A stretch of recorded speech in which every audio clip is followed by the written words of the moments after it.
Hello student, आज specially class 12th के लिए objective question, multiple choice question 14 question हैं। ये 1 2 ये 14 क्वेश्चन हैं आपके सामने। 14 है, इन सबको कराएंगे। पहले आप ट्राई क्वेश्चन पढ़ के वीडियो को पॉज करके क्वेश्चन कर सकते हो। ट्राई करिए पहले, है ना, फिर मैं एक एक करके इन सब क्वेश्चनों को समझाता जाता हूँ। ओके, स्टार्ट करते हैं। ऑब्जेक्टिव क्वेश्चन पहला वाला पढ़ते हैं। The current in wire varies with time according to the equation. आपको करंट की इक्वेशन दे रखी है, I is equal to 4 + 2t, where I the ampere और t in second. The quantity of charge which passes through a cross section of the wire during the time 2 second to 6 second एच। Choice दे रखी है, तो हमें कैसे करना चाहिए इस क्वेश्चन को। करंट दे रखी है और चार्ज पूछ रहा है 2 सेकेंड में और 6 सेकेंड में। तो देखो इसको कैसे सॉल्व करते हैं। तो आपको ये मल्टीपल चॉइस क्वेश्चन है आपका फर्स्ट। तो देखो यहाँ पे इक्वेशन दे रखी थी करंट की। Equation I is equal to 4 + 2t, और आपसे यहाँ पे जो पूछ रहा है charge which passes through the cross section of the wire during the time t बराबर 2 सेकेंड टू t बराबर 6 सेकेंड। अगर ये कोई क्रॉस सेक्शनल एरिया है और इसमें करंट फ्लो कर रही है, इस वायर में ये क्रॉस सेक्शनल एरिया, इसमें करंट फ्लो कर रही है I, तो t बराबर 2 सेकेंड से लेके आपको 6 सेकेंड तक कितना चार्ज क्रॉस किया ये पूछ रहा है। देखो आपको इंस्टेंटेनियस करंट की वैल्यू आती होगी dq/dt। तो आप यहाँ I की वैल्यू पुट करिए, dq/dt is equal to 4 + 2t। तो यहाँ से आप dq निकाल सकते हो, तो 4 + 2t और ये dt। अब इसका अगर हम इंटीग्रेशन कर दें बोथ साइड का, इंटीग्रेशन ऑफ बोथ साइड,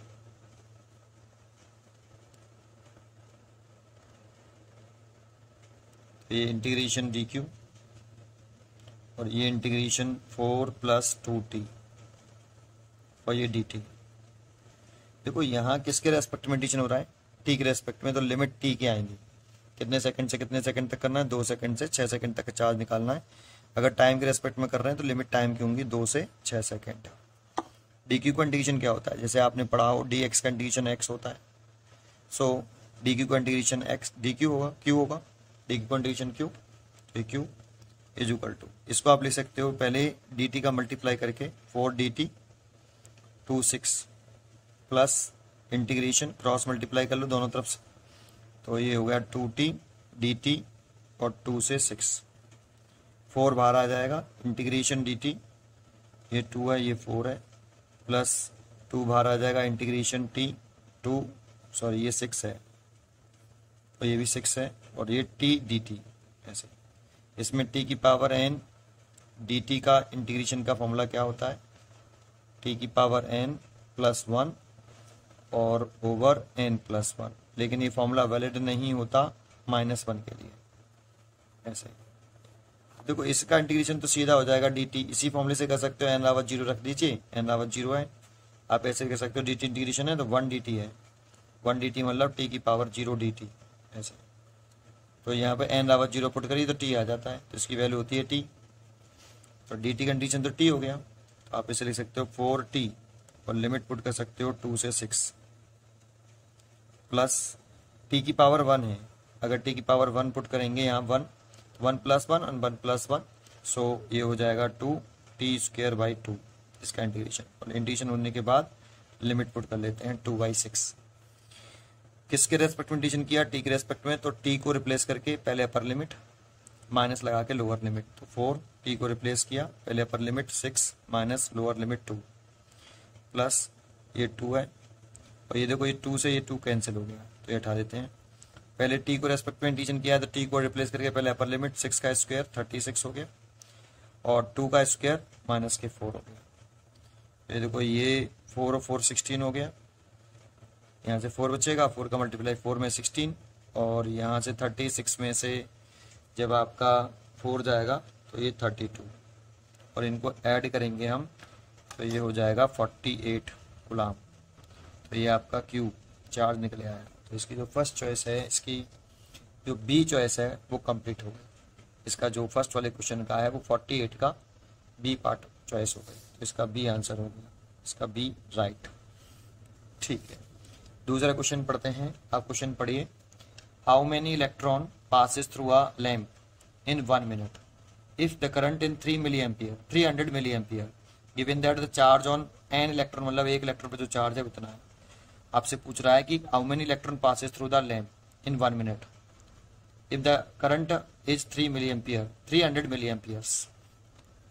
तो आप क्वेश्चन को पॉज कर लीजिए, अपने आप ट्राई करिए, है ना, अपने क्वेश्चन वीडियो को पॉज करके अपने आप ट्राई करिए, ना आए तब देखना। ठीक है, सेकंड क्वेश्चन देखते हैं।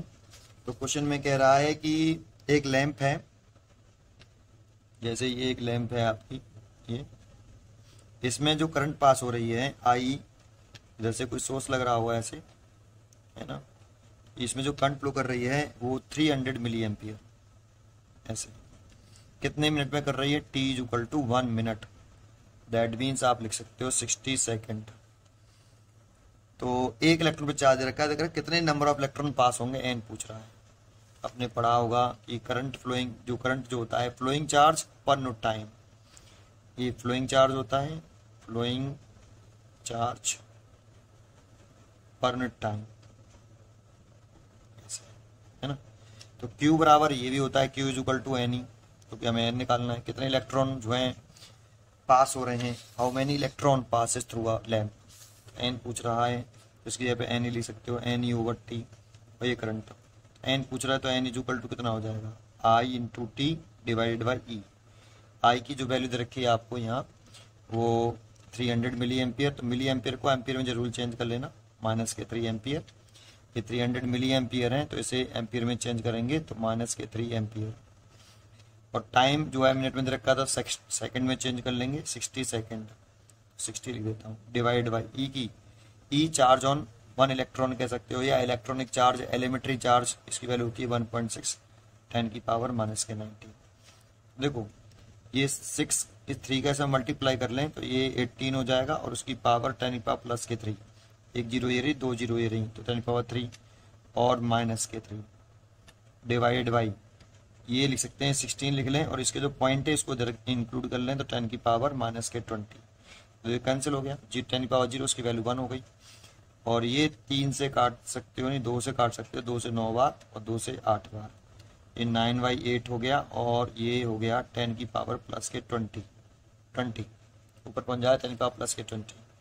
इसको सॉल्व करना, 8 का डिवाइड करना तो 1.8 बन जाए 1, 10 बचा, फिर 1 आएगा, फिर 2 बचा, फिर 2 आएगा, फिर 4 बचेगा, 5 आ जाएगा, 10 की पावर 20, इतने इलेक्ट्रॉन जो हैं पास होंगे। तो इसकी जो चॉइस होनी चाहिए वो देखते हैं क्या है। इसकी चॉइस है आपका, इसमें माइनस के 20 है, इसमें प्लस के 20 है, तो हमारा तो प्लस के 20 आ रहा है। सो जो है ए चॉइस है इसकी भी 1.125 10 की पावर 20 गुलाम, ए चॉइस है। दूसरे की जो चॉइस होगी दूसरे वाले क्वेश्चन की ए। ठीक है, अगला क्वेश्चन देखते हैं third. Drift velocity varies with the intensity of electric field as per relation. कौन सा रिलेशन है ये पूछ रहा है। तो आपने ओम्स लॉ वाले फॉर्मूले में आपने ड्रिफ्ट वेलोसिटी का फॉर्मूला ड्राइव किया होगा। ड्रिफ्ट वेलोसिटी जो वी डी होता है वो होता है ई टाउ ओवर एम। ये ड्रिफ्ट वेलोसिटी का फॉर्मूला ड्राइव करके आता है। Drift velocity is equal to E electronic charge है, ई इलेक्ट्रिक फील्ड है, टाउ रिलेक्सेशन टाइम है, ये मास ऑफ इलेक्ट्रॉन है। ये ड्रिफ्ट वेलोसिटी का जब हम फॉर्मूला ड्राइव करते हैं तो ड्रिफ्ट वेलोसिटी का फॉर्मूला ये हमें डायरेक्टली लर्न होना चाहिए। तो यहाँ से अगर देखते हैं तो ड्रिफ्ट वेलोसिटी का इलेक्ट्रिक फील्ड के साथ कैसा रिलेशन है, डायरेक्टली रिलेशन है। तो इसकी चॉइस हो गई A, drift velocity directly proportional to ई।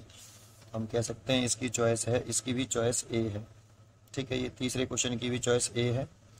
अगर हम क्वेश्चन नंबर 4 पे आ जाएं तो क्वेश्चन नंबर 4 क्या कह रहा है, पढ़िए।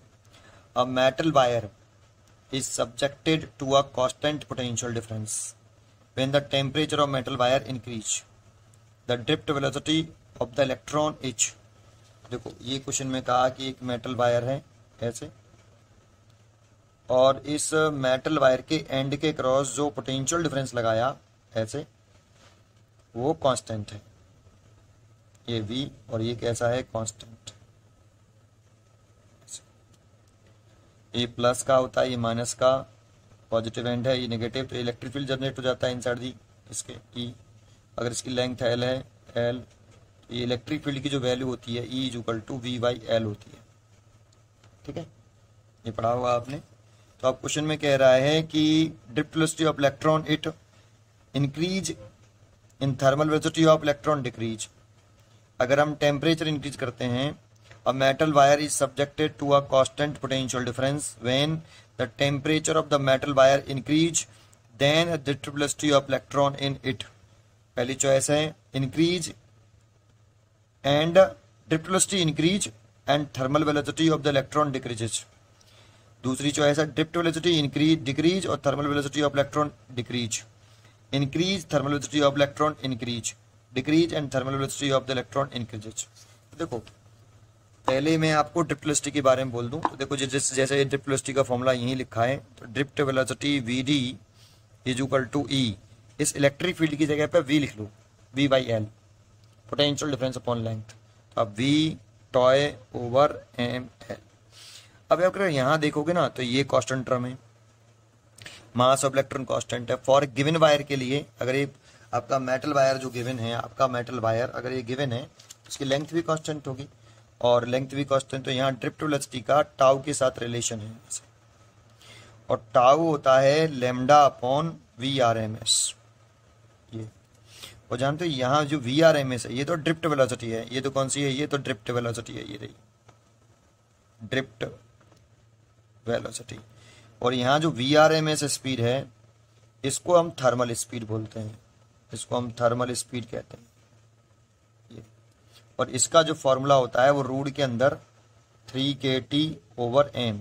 ये आपको मालूम हो, जब सराउंडिंग मीडियम से अगर हम किसी वायर को सराउंडिंग मीडियम के टेम्परेचर से ये इलेक्ट्रॉन एनर्जी गेन करते हैं, कितनी एनर्जी गेन करते हैं, अगर टेम्परेचर इंक्रीज करते हैं तो इन इलेक्ट्रॉनों की जो कंडक्टर के अंदर, मेटल के अंदर जो इलेक्ट्रॉन होते हैं वो एनर्जी गेन कर लेते हैं टेम्परेचर से, कितनी, 3/2 kT।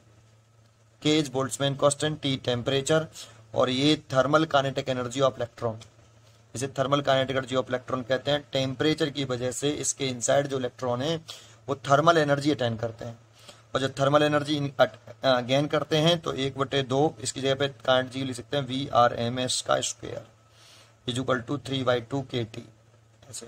अब 2 से तो 2 कैंसिल हो जाएगा, और यहाँ V R M S speed जो आएगी वो रूट के अंदर देखो स्क्वायर है, तो और एम को उधर ले आए, 3kT ओवर एम।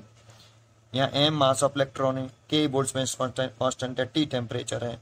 तो जो थर्मल स्पीड है वो टेम्परेचर के साथ इनवर्सली डायरेक्टली प्रोपोर्शनल है स्क्वायर रूट ऑफ टेम्परेचर। ऐसे अगर आप टेम्परेचर इंक्रीज करोगे, थर्मल स्पीड तो इंक्रीज होगी, ये थर्मल स्पीड है, ये इंक्रीज होती है। तो टेम्परेचर इंक्रीज करने से थर्मल स्पीड तो इंक्रीज होगी, एक पॉइंट। लेकिन थर्मल जब टेम्परेचर इंक्रीज करते हैं थर्मल स्पीड बढ़ती है, थर्मल स्पीड बढ़ेगी, इलेक्ट्रॉनों की थर्मल स्पीड बढ़ती है। अगर ये इंक्रीज होगी तो यहाँ रिलैक्सेशन टाइम डिक्रीज हो जाएगा ऐसे। और रिलैक्सेशन टाइम अगर डिक्रीज होगा, ये तो ड्रिफ्ट वेलोसिटी भी क्या हो जाएगी, डिक्रीज। तो टेम्परेचर, इसका मतलब हो गया टेम्परेचर इंक्रीज करने पर, अगर हम टेम्परेचर इंक्रीज करते हैं तो देन ड्रिफ्ट वेलोसिटी जो है वो क्या हो रही है, चेक करके बताओ। ड्रिफ्ट वेलोसिटी तो डिक्रीज हो रही है, एंड थर्मल स्पीड जिसे हम VRMS स्पीड बोल रहे हैं, इसकी थर्मल स्पीड है। टेम्परेचर से ये गेन करते हैं स्पीड इलेक्ट्रॉन। ये देखो टेम्परेचर इंक्रीज करने पर थर्मल स्पीड इलेक्ट्रॉन की इंक्रीज हो रही है, ये इंक्रीज होती है। सराउंडिंग मीडियम के टेम्परेचर की वजह से इसके इनसाइड जो इलेक्ट्रॉन होते हैं वो थर्मल एनर्जी अटेन करते हैं, थर्मल एनर्जी गेन करते हैं, थर्मल काइनेटिक एनर्जी गेन करते हैं, और वो जब गेन करते हैं तो थर्मल स्पीड बढ़ती है इलेक्ट्रॉनों की, और वो इलेक्ट्रॉन रैंडम मोशन करते हैं in the absence of battery. VRMS speed अगर बढ़ती है तो रिलैक्सेशन टाइम डिक्रीज होता है, और रिलैक्सेशन टाइम डिक्रीज होता है तो ड्रिफ्ट वेलोसिटी क्या होगी, डिक्रीज होगी। Drift velocity decrease, thermal speed increase. Choice देखते हैं। Then drift velocity of electron in it increase, यहाँ पर ड्रिफ्ट वेलोसिटी तो डिक्रीज हो रही है, तो ये तो चॉइस गलत हो गई। इसमें डिक्रीज कह रहा है, डिक्रीज तो कह रहा है, लेकिन थर्मल स्पीड इसमें क्या बता रहा है, decrease. Thermal velocity of the electron decreases, तो थर्मल वेलोसिटी तो इंक्रीज हो रही है, तो ये भी चॉइस गलत हो गई, है ना। और अगर हम कौन सी चॉइस को देखते हैं, अगली चॉइस देखते हैं इसमें कि थर्मल ड्रिफ्ट वेलोसिटी डिक्रीज होनी चाहिए, देखो इसमें इंक्रीज हो रही है, ये चॉइस रॉन्ग हो गई। इसमें थर्मल वेलोसिटी क्या हो रही है, सॉरी ड्रिफ्ट वेलोसिटी क्या हो रही है, decrease, drift velocity decrease, and thermal velocity of electron increase, thermal velocity of electron increase. तो यही चॉइस सही है, इसकी डी चॉइस सही है, डी। तो हमारा फोर्थ का जो है डी चॉइस करेक्ट है, डी। ठीक है। क्वेश्चन नंबर अगर हम 5 की तरफ चलें, क्वेश्चन नंबर 5 आप रीड करिए पहले। The drift velocity of electrons in copper wire of length 2 meter under the application of potential difference 220 volt and 0.5 meter per second. मतलब ये ड्रिफ्ट वेलोसिटी दे रखी है 200 वोल्ट पर, इलेक्ट्रॉन की drift velocity 0.5 meter per second है। There mobility, इनमें से कितनी मोबिलिटी होगी, और मीटर स्क्वायर वोल्ट पर इनवर्स सेकेंड इसको में पूछ रहा है। ठीक है, ये इसकी यूनिट हो गई, मोबिलिटी की यूनिट हो गई ये। ठीक है, अच्छा तो ड्रिफ्ट वेलोसिटी का आपने फॉर्मूला पढ़ा हो, मोबिलिटी का फॉर्मूला पढ़ा हो, सॉरी, अगर आपने मोबिलिटी किसे कहते हैं, व्हाट इज द मोबिलिटी, तो मोबिलिटी को डिनोट करते हैं म्यू से। Drift velocity of charge carrier per unit electric field. Mobility का जो फॉर्मूला होता है, मोबिलिटी इज इक्वल टू होता है drift velocity per unit electric field is called mobility. अब जैसे इसी अभी हमने बताया, देखो इसमें आपका ड्रिफ्ट वेलोसिटी है और पोटेंशियल डिफरेंस अप्लाइड कर रहा है, कंडक्टिंग वायर है, इसमें पोटेंशियल डिफरेंस लगा रहा है, वो आपसे कितने वोल्ट का लगाया है बेटा, पोटेंशियल डिफरेंस 220 वोल्ट लगाया है। तो ये V की जो वैल्यू दे रखी है यहाँ, ये 220 वोल्ट दे रखा है, और इसके अंदर जो इलेक्ट्रॉन की जो ड्रिफ्ट वेलोसिटी है, जो कि पॉजिटिव एंड की तरफ इलेक्ट्रॉन ड्रिफ्ट करते हैं, इसकी जो ड्रिफ्ट वेलोसिटी दे रखी है वो 0.5 मीटर पर सेकंड दे रखी है क्वेश्चन में, है ना।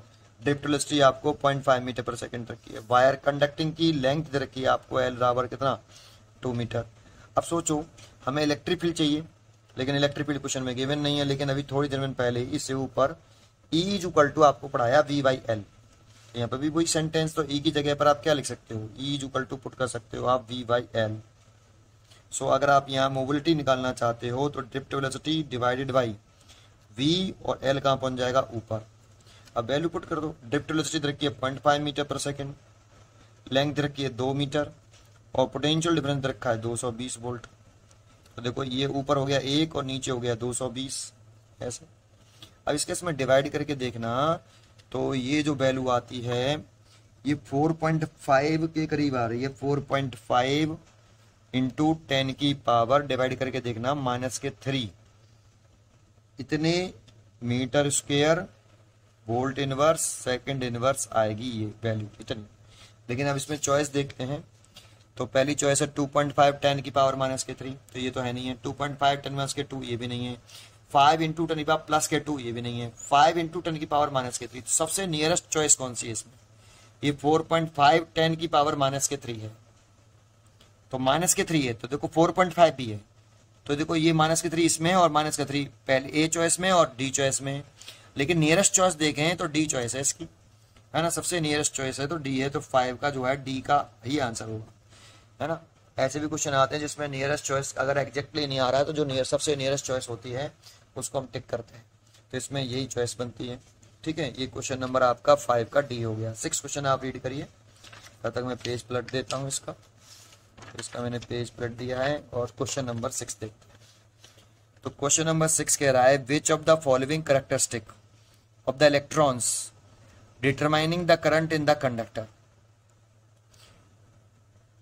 करंट को फाइंड आउट करने के लिए कौन सी कैरेक्टरिस्टिक ठीक है, drift velocity alone, thermal velocity alone, both drift velocity and thermal velocity, neither drift nor thermal velocity.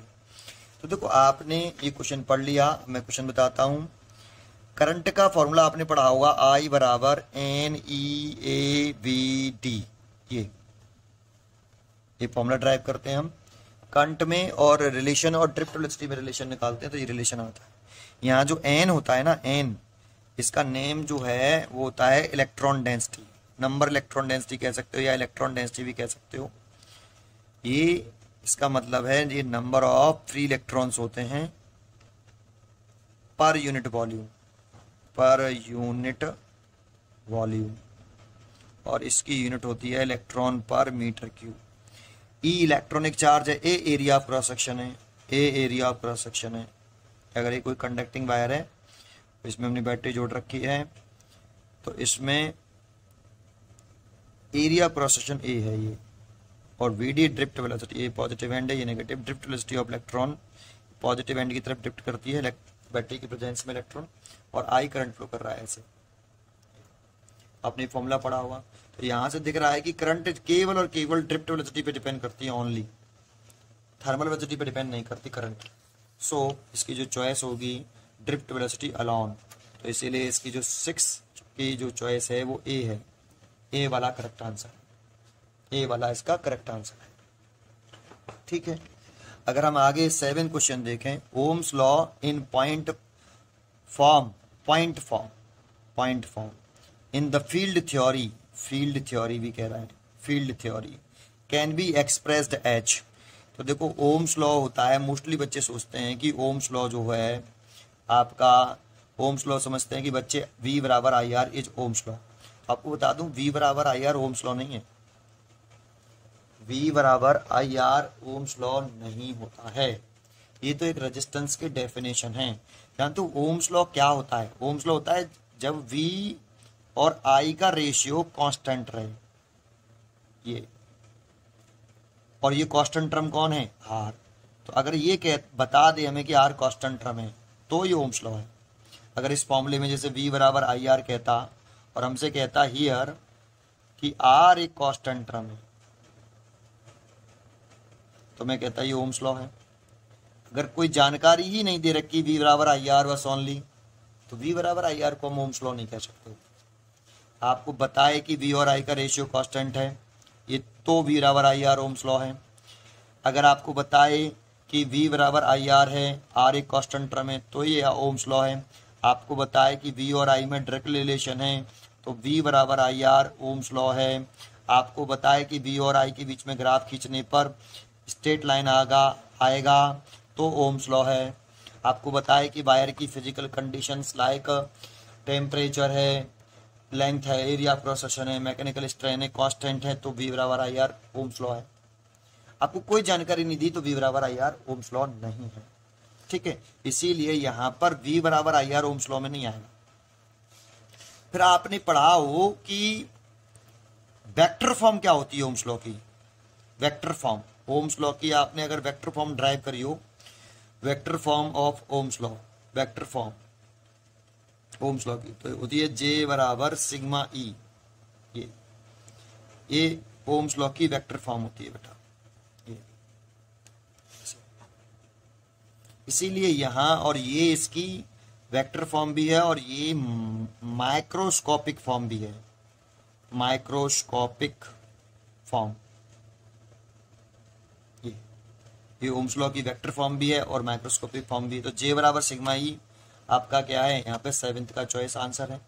दूसरा, जानते हो ये V बराबर आई आर, ये तब ओम्स लॉ है जब R को हम एक कांस्टेंट टर्म बोलें जिसकी वैल्यू होती है ml over NE² tau A। तो ये अगर आपका पूरा कांस्टेंट है और इसे कांस्टेंट रखने के लिए, इसको कांस्टेंट रखने के लिए वायर की फिजिकल कंडीशन, वायर की जो फिजिकल कंडीशन है, जैसे लाइक टेम्परेचर, फिजिकल कंडीशन में कौन आता है? टेम्परेचर कांस्टेंट रखें, है ना, ये प्रेशर है, फिजिकल टेम्परेचर है, मैकेनिकल स्ट्रेन है, ये कांस्टेंट रहे, खासकर टेम्परेचर। या तो जब टेम्परेचर आप कांस्टेंट रखते हो मेटलिक वायर का, तो यहाँ जो रिलैक्सेशन टाइम है ना टाउ, और ये जो एन है number of electron per volume, ये कांस्टेंट रहते हैं। और अगर ये कांस्टेंट रहे तो ये सारे टर्म कांस्टेंट ही हो गए। फिर ये सारे कांस्टेंट टर्म हो गए तो आर कैसा हो गया, कांस्टेंट हो गया ऐसे।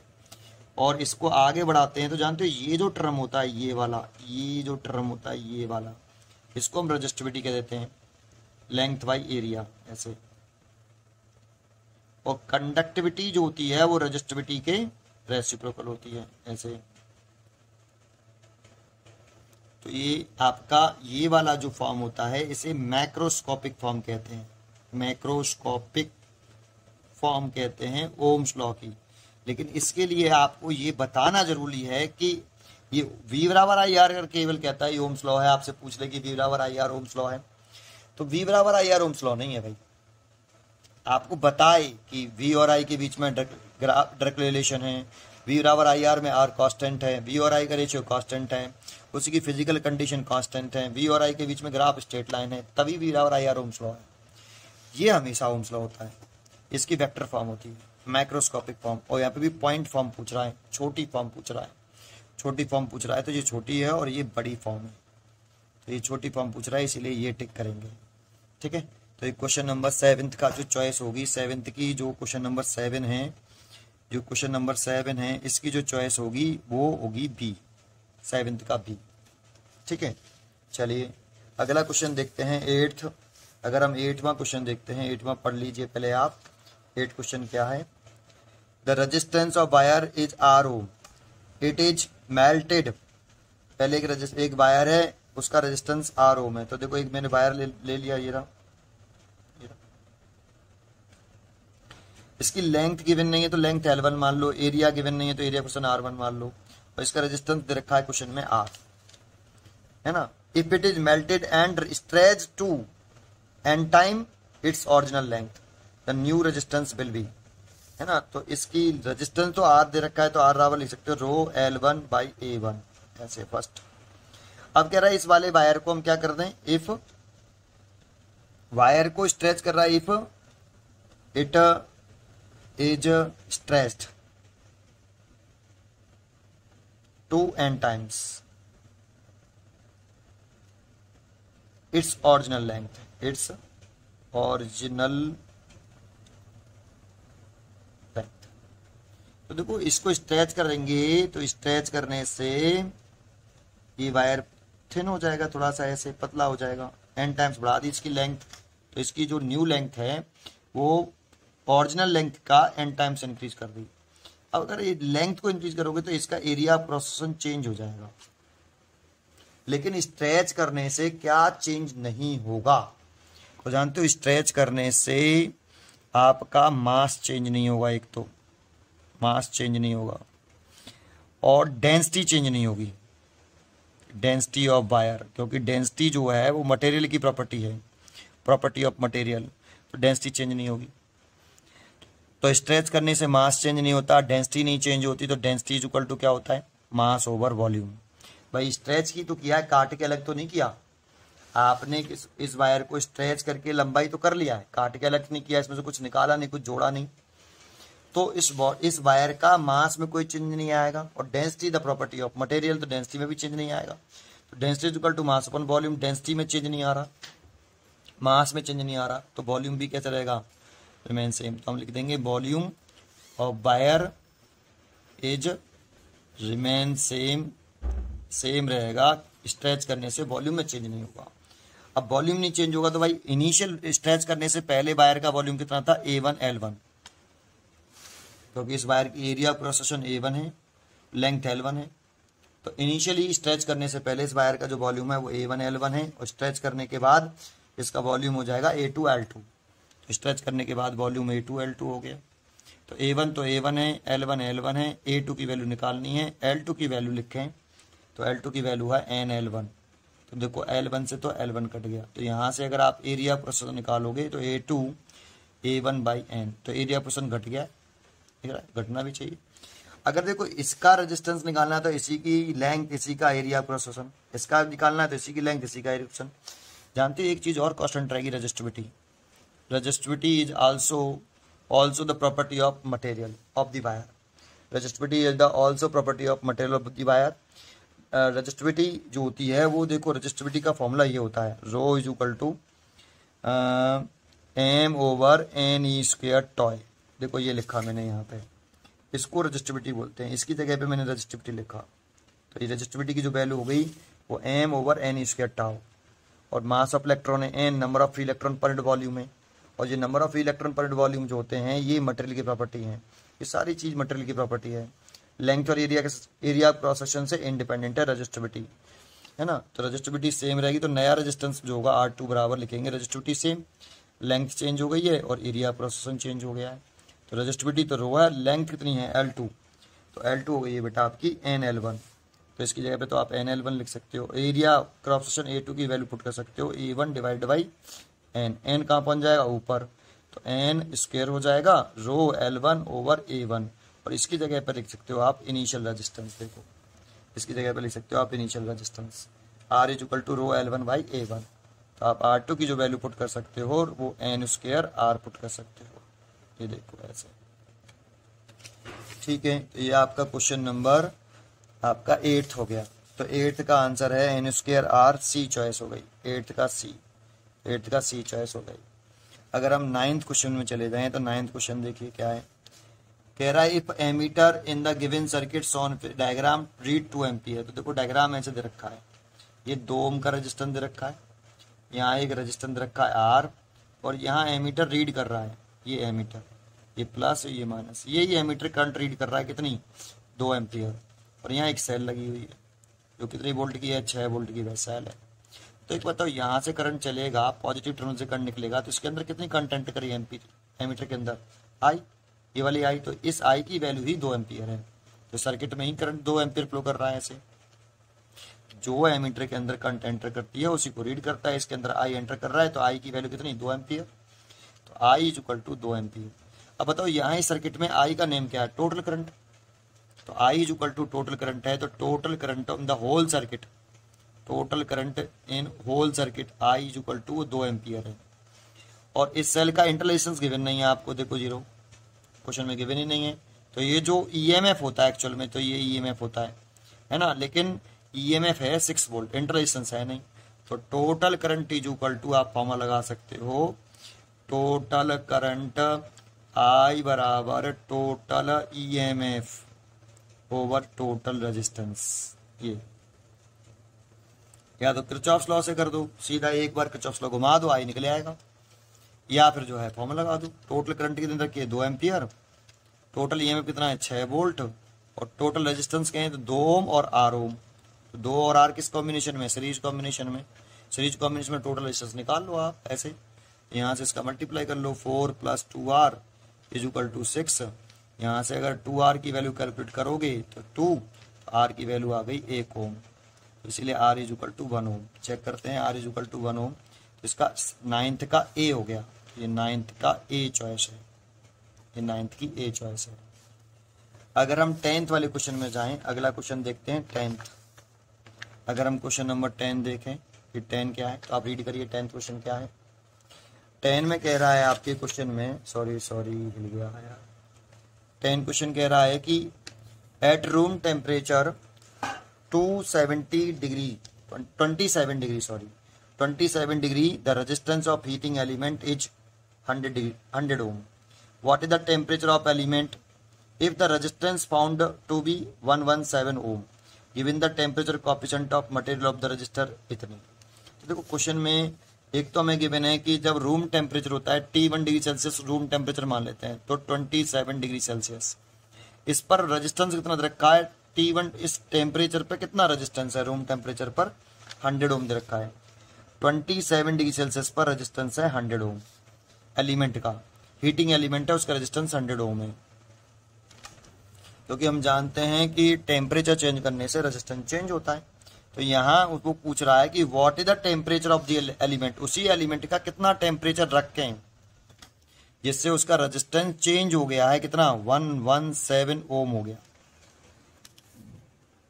What is the temperature of the element if resistance is found to be 117 ohm. Given the temperature coefficient of material of the register, तो देखो अल्फा दे रखा है हमें, अल्फा की वैल्यू दे रखी है उसने 1.7 10 की पावर -4 पर डिग्री सेल्सियस, और टेम्परेचर T2 की वैल्यू आपसे पूछ रहा है, तो आपने फॉर्मूला पढ़ाओ, अल्फा इज इक्वल टू होता है R2 - R1 ओवर R1 और T2 - T1, ऐसे ये फॉर्मूला आपने रीड किया हो, है ना, या आपने ये वाला फॉर्मूला पढ़ो R2 is equal to R1 plus R1 alpha T2 - T1, एक ही बात है, अगर आप यहाँ से सॉल्व करोगे यही आ जाएगा, ठीक है। तो आप अल्फा की वैल्यू देखो कितनी पुट कर दो 1.7 और 10 की पावर -4, और R2 की वैल्यू 117 और R1 की वैल्यू 100, R1 की वैल्यू 100, T2 की वैल्यू कैलकुलेट करनी है, T1 की वैल्यू 27 डिग्री सेल्सियस, यहाँ T1 T2 डिग्री सेल्सियस में डालते हैं, केल्विन में मत चेंज करना, ठीक है। अब देखो इसका मल्टीप्लाई इसमें कर लो, पहले एक काम कर ले, सॉल्व कर लेते हैं, मत करो, 1.7 10 की पावर -4, ये 17 आ गया, देखो घटाने पर, है ना, और ये हो गया 100 और ये हो गया T2 - 270, ऐसे। अब देखो ये 17 से ये वाला कटेगा 0.1 बार, ऐसे, और इसका इसमें जब मल्टीप्लाई करेंगे 100 का 0.1 में, तो ये 10 हो जाएगा, और ये हो जाएगा T2 - 27, है ना, ये 10 हो गया, लेकिन ये कितना है 10 की पावर -4, 100 का मल्टीप्लाई इस 0.1 में किया तो 10 हो गया, इस ये पूरे का मल्टीप्लाई कर लिया, और इज इक्वल टू इधर कितना हो गया 1। अब इसको देखो 10 की पावर -4 से ये लिखेंगे तो T27 और ये 10 की पावर -3 इज इक्वल टू 1, तो T -270 27 डिवाइड बाई 1, 10 की पावर -3 ऊपर जाएगा तो प्लस के 3 हो जाएगा, तो 1000 हो गया इधर, तो T is equal to 1027 degree Celsius. इतना टेम्परेचर ये T2 है, ये T2 की वैल्यू आ गई इतने डिग्री सेल्सियस। चेक करते हैं, 27 डिग्री सेल्सियस 1027, तो यही चॉइस हो गई बी, तो 10 का जो क्वेश्चन है उसका चॉइस हो गई बी, ठीक है। 11 क्वेश्चन देखते हैं। अगे 11 क्वेश्चन कह रहा है temperature T dependence of resistivity of semiconductor represented by, देखो सेमीकंडक्टर मटेरियल कह रहा है आपसे, सेमीकंडक्टर, और रेजिस्टेंस का फॉर्मूला होता है R is equal to ML over NE² tau A, ये फॉर्मूला होता है रेजिस्टेंस का, अपने अभी मैंने यहाँ पे भी बताया R is equal to ML over NE² tau A, है ना, तो ये रेजिस्टेंस है ये। अब जानते हो इफ टेम्परेचर अगर हम इंक्रीज करते हैं तो देखो इसमें कौन कौन से टर्म कांस्टेंट है, एक तो M हो गया, बंद हो गया, एक तो M कांस्टेंट है बेटा, क्योंकि M क्या है, मास ऑफ इलेक्ट्रॉन, तो कोई सा भी कंडक्टिंग सेमीकंडक्टर हो, इलेक्ट्रॉन का मास तो सेम ही रहता है।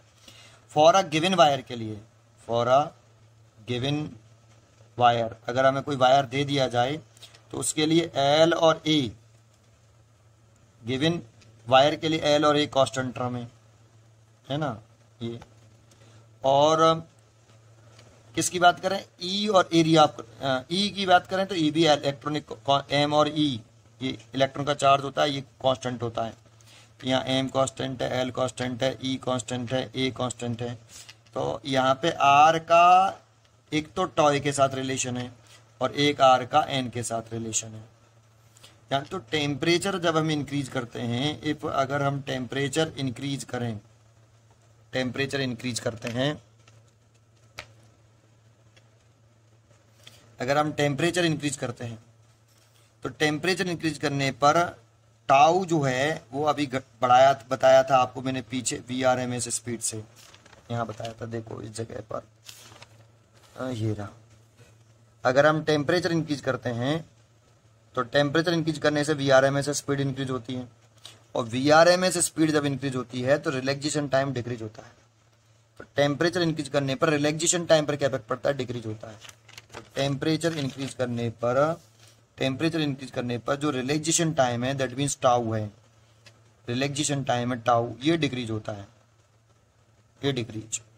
लेकिन एन क्या होता है, टेम्परेचर बढ़ाते हैं तो देखो इसके जो सेमीकंडक्टर है ना, इसके जो इलेक्ट्रॉन होते हैं न्यूक्लियस के साथ जो बाउंड होते हैं वो बहुत ज़्यादा लूज भी बाउंड नहीं होते, बहुत ज़्यादा टाइट भी बाउंड नहीं होते, उतने भी लूज बाउंड नहीं होते जितने कंडक्टर्स में होते हैं, और उतने भी टाइट बाउंड नहीं होते जितने इंसुलेटर में होते हैं। तो बहुत कम टेम्परेचर पर इतने भी लूज नहीं है, बहुत ज़्यादा लूज भी नहीं है और बहुत ज़्यादा टाइट भी नहीं है, लेकिन बहुत ज़्यादा ढीले भी नहीं है ना, बहुत ज़्यादा लूज नहीं है बेटा। वो जैसे कंडक्टर में बहुत ज़्यादा लूज होते हैं, लेकिन इसमें इसके इलेक्ट्रॉन जो होते हैं वो कंडक्टर की कंपेयरिंग टाइटली बाउंड होते हैं और इंसुलेटर की कंपेयरिंग लूजली बाउंड होते हैं। तो जब टेम्परेचर बढ़ाते हैं तो टेम्परेचर बढ़ाने पर इसके नंबर ऑफ इलेक्ट्रॉन बढ़ने लगते हैं, तो नंबर ऑफ इलेक्ट्रॉन इंक्रीज होते हैं बेटा ये।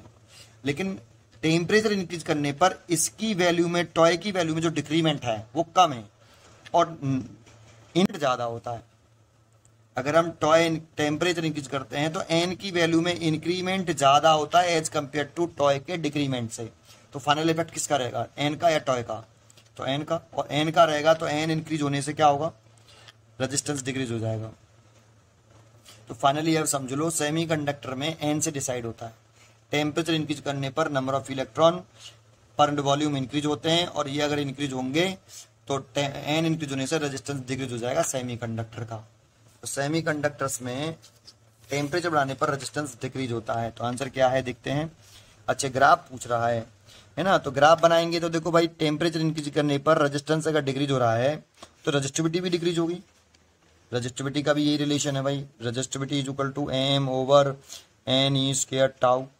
तो रेजिस्टिविटी का भी इसी के साथ रिलेशन है ऐसे ही। तो सेम प्रोसेस, तो टेम्परेचर इंक्रीज होने पर रेजिस्टिविटी भी डिक्रीज होगी। तो इसमें टेम्परेचर इंक्रीज कर ऐसे कर रहे हैं, रेजिस्टिविटी ऐसे है, और टेम्परेचर बढ़ाने पर रेजिस्टिविटी घट रही है। तो सो इसका ग्राफ रेक्टेंगुलर हाइपरबोला आएगा ऐसे ऐसे, क्योंकि इस वाले पॉइंट पर टेम्परेचर कितना है, इतना इतना, और रेजिस्टिविटी इतनी है। और जैसे ही हम टेम्परेचर बढ़ा दिया, मैंने टेम्परेचर इतना कर दिया तो रेजिस्टिविटी घट गई, ठीक है नहीं। तो ग्राफ बनाना है बस केवल।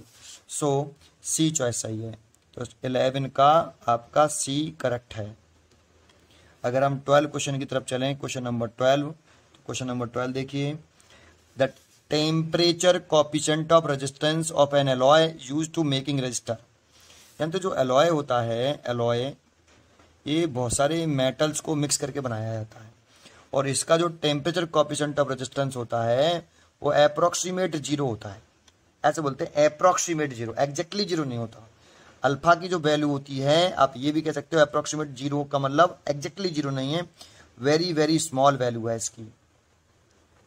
और अल्फा पॉजिटिव होता है। अल्फा कैसा होता है, पॉजिटिव। ये एलॉय की बात करें, अगर मेटल कहता यहाँ पे, तो मेटल के लिए अल्फा पॉजिटिव होता है, अल्फा ग्रेटर देन 0 होता है ना। और अगर आपका कौन कह देता, सेमीकंडक्टर कह देता, अगर सेमीकंडक्टर कहता तो सेमीकंडक्टर के लिए अल्फा नेगेटिव होता है, that means alpha less than 0 होता है, ठीक है। तो ये एलॉय के लिए पूछ रहा था, तो एलॉय के लिए अप्रोक्सीमेटली लगभग 0 होता है। टेम्परेचर बढ़ाने पर इसके टेम्परेचर इंक्रीज करते, देखो फॉर्मूला होता है R2 is equal to R1 plus R1 alpha alpha T2 minus T1 ऐसे। अगर अल्फा अप्रोक्सीमेट 0 होगा तो इसका फाइनल रेजिस्टेंस टेम्परेचर इंक्रीज करने के बाद रेजिस्टेंस और टेम्परेचर इंक्रीज करने से पहले रेजिस्टेंस, अगर अल्फा 0 रख दें तो रेजिस्टेंस बराबर होंगे दोनों। दैट मीन्स टेम्परेचर बढ़ाने पर प्रैक्टिकली इसके रेजिस्टेंस पर कोई इफेक्ट नहीं पड़ेगा। लेकिन ये अल्फा वेरी वेरी स्मॉल होता है, अल्फा पॉजिटिव भी है, तो टेम्परेचर इंक्रीज करते हैं। थियोरेटिकली कहें तो रेजिस्टेंस थियोरेटिकली इंक्रीज होता है, बहुत कम इंक्रीज होता है, एब्सोल्युटली नेग्लिजिबल चेंज आता है रेजिस्टेंस में, इंक्रीमेंट होता है, ठीक है। इसलिए चॉइस जो है इसकी देखें तो इसमें कह रहा है स्मॉल एंड पॉजिटिव, और इसमें दूसरा कह रहा है स्मॉल एंड नेगेटिव, तो ये तो रॉन्ग है, लार्ज तो होता ही नहीं है, तो स्मॉल एंड पॉजिटिव। 12 का ए चॉइस हो गई, 12 की जो है ए चॉइस हो गई। 13 क्वेश्चन देखें, 13 क्या कह रहा है, कह रहा है the electrical conductivity of metal decreases with temperature because. देखो कंडक्टिविटी का जो रिलेशन है, कंडक्टिविटी का रिलेशन है वो रेजिस्टिविटी के साथ है, और रेजिस्टिविटी की बात करें तो एम ओवर कितना होता है, एन ई स्क्वायर टाउ। जब आपका क्या होता है, टेम्परेचर इंक्रीज करते हैं ना, तो टेम्परेचर इंक्रीज करने से क्या होता है, अभी मैंने आपको बताया टाउ घट जाता है। टाउ क्यों घटता है, क्योंकि टेम्परेचर इंक्रीज करने से, अगर हम मैंने पीछे भी आपको ये देखो यहाँ बताया इस जगह पर, जब हम किसी कंडक्टर का टेम्परेचर इंक्रीज करते हैं तो टेम्परेचर इंक्रीज करने से उसके अंदर जो इलेक्ट्रॉन है उसकी काइनेटिक एनर्जी, थर्मल एनर्जी कह सकते हो, काइनेटिक एनर्जी कह सकते हो, ये इंक्रीज होती है। टेम्परेचर इंक्रीज करने से थर्मल काइनेटिक एनर्जी इंक्रीज होती है। थर्मल काइनेटिक एनर्जी इंक्रीज होती है तो root mean square thermal speed increase होगी। थर्मल स्पीड इंक्रीज होगी तो रिलैक्सेशन टाइम घटेगा, और रिलैक्सेशन टाइम घटेगा तो यहाँ रिलैक्सेशन टाइम घटेगा तो रेजिस्टिविटी, अगर ये घट रहा है तो ये रेजिस्टिविटी जो है आपकी ये इंक्रीज हो जाएगी, और ये इंक्रीज होने का तो ये कंडक्टिविटी डिक्रीज हो जाएगी। तो टेम्परेचर इंक्रीज कराने से काइनेटिक एनर्जी बढ़ती है इलेक्ट्रॉनों की, थर्मल काइनेटिक एनर्जी बढ़ती है। टेम्परेचर बढ़ाते हैं तो थर्मल काइनेटिक का फॉर्मूला होता है 3/2 kT। तो टेम्परेचर बढ़ाने से इलेक्ट्रॉन जो उसके अंदर होते हैं कंडक्टिंग वायर के अंदर, उसकी थर्मल काइनेटिक एनर्जी बढ़ती है। जब काइनेटिक एनर्जी बढ़ेगी तो स्पीड बढ़ेगी, और स्पीड बढ़ेगी तो रिलैक्सेशन टाइम घट जाएगा, और रिलैक्सेशन टाइम घटेगा तो रेजिस्टिविटी इंक्रीज हो जाएगी, और रेजिस्टिविटी इंक्रीज हो जाएगी तो कंडक्टिविटी डिक्रीज हो जाएगी। तो आपसे ये पूछ रहा था कि कंडक्टिविटी डिक्रीज होती है, उसका रीजन क्या है टेम्परेचर बढ़ाने पर। The energy of electron increases with temperature, बिल्कुल ठीक, टेम्परेचर बढ़ाने पर एनर्जी बढ़ जाती है इलेक्ट्रॉनों की, यही चॉइस सही है। मेटल एक्सपेंड ऑन हीटिंग ना, atom of metal vibrate more at higher temperature, ये भी ठीक है, लेकिन यहाँ पे इसका जो कॉज है कंडक्टिविटी डिक्रीज होने का वो यही है, ज्यादा इफेक्ट इसका है, इसका नहीं है। ये भी ठीक है, एटम जो है वाइब्रेट, मेटल जो है एटम जो है मेटल के वाइब्रेट करते हैं लेकिन मोर नहीं करते। टेम्परेचर बढ़ेगा तो थोड़े बहुत वाइब्रेशन बढ़ जाता है, लेकिन उसकी वजह से कंडक्टिविटी पे ज्यादा इफेक्ट नहीं पड़ता। ज्यादा इफेक्ट तो किसका पड़ता है, इसका पड़ता है। सो ए चॉइस ज्यादा राइट है ना। और metal have low specific heat, ये तो गलत है, समझ में आया। इसीलिए 13 का जो है ए चॉइस होगी, 13 की ए करेक्ट है। क्वेश्चन नंबर 14 देखें और लास्ट क्वेश्चन देखें। क्वेश्चन नंबर 14 में कह रहा है electric field and current density have a relation. तो देखो अभी हमने ओम्स लॉ पढ़ा वेक्टर फॉर्म, उसमें पढ़ा J बराबर सिग्मा E, ये ओम्स लॉ की वेक्टर फॉर्म होती है। ये J वेक्टर क्वांटिटी होती है, इलेक्ट्रिक फील्ड वेक्टर क्वांटिटी होती है, ये स्केलर क्वांटिटी होती है। तो यहाँ पर J का इलेक्ट्रिक फील्ड के साथ कैसा रिलेशन है, डायरेक्ट रिलेशन। करंट डेंसिटी का इलेक्ट्रिक फील्ड के साथ डायरेक्ट रिलेशन है, सो इसकी फर्स्ट चॉइस हो गई ए। तो 14 का ए है। तो आपको ये क्वेश्चन किस तरह से लगे कमेंट करके ज़रूर बताएं, मैं आपको ऐसे ही क्वेश्चन और बना के दूंगा। पढ़ते रहिए और खुश रहिए। Thank you.